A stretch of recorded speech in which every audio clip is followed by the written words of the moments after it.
ഇന്ന് SFIയുടെ നേതൃത്വത്തിൽ വിദ്യാഭ്യാസ സമരമോ ക്ലാസുകൾ ഉണ്ടാകുമോ ഇല്ലയോ അതിൻ്റെ ഏറ്റവും പുതിയ അപ്ഡേഷനാണ് ഇന്നൊരു വീഡിയോ ഭാഗത്ത്.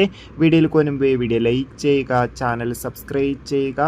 ഈ വരുന്ന ജൂലൈ മാസം അങ്ങോട്ട് ധാരാളം ചിത്രങ്ങൾ OTT റിലീസ് ചെയ്യും. നമ്മുടെ ചാനൽ ഭാഗം പരിശോധിച്ചാൽ നിങ്ങൾക്ക് ആ വീഡിയോയ്ക്ക് കാണാൻ വേണ്ടി സാധിക്കുന്നതായിരിക്കും. സംസ്ഥാനത്ത് ഇന്നലെ ജൂലൈ 9-ാം തീയതി ബുധനാഴ്ച ദിവസം ഓൾറെഡി ദേശീയ ബന്ദായിരുന്നു ഉണ്ടായിരുന്നത്. ഇപ്പോഴിതാ ദേശീയ പണിമുടക്കിന് ശേഷം ഇപ്പോഴിതാ കേരളത്തിൽ SFIയുടെ സമരം, അതായത് വിദ്യാഭ്യാസ ബന്ദ് പ്രഖ്യാപിച്ചിരിക്കുകയാണ്. അതുകൊണ്ട് തന്നെ ഇന്ന് ജൂലൈ 11-ാം തീയതി വ്യാഴാഴ്ച ദിവസം കോളേജുകളും ഒപ്പം തന്നെ സ്കൂളുകൾക്കും അവധി ലഭിക്കാൻ സാധ്യതയുണ്ട്. മിക്കവാറും ഡിഗ്രി ക്ലാസ്സുകൾക്കും ഒപ്പം തന്നെ മറ്റു കോളേജുകൾക്കും ഒപ്പം സ്കൂളുകളിലായാൽ 10-ാം ക്ലാസ്, +2, +1, 9-ാം ക്ലാസ് തുടങ്ങിയ ക്ലാസ്സുകൾക്കായിരിക്കും അവധി ലഭിക്കാൻ ഏറെ സാധ്യതയുള്ളത്. എന്തായാലും കാത്തിരിക്കാം കൂടുതൽ അപ്ഡേഷൻ അറിയാൻ വേണ്ടി. ചാനൽ ഇപ്പോൾ തന്നെ സബ്സ്ക്രൈബ് ചെയ്യൂ. അടുത്തൊരു വീഡിയോയിൽ കാണുമ്പോൾ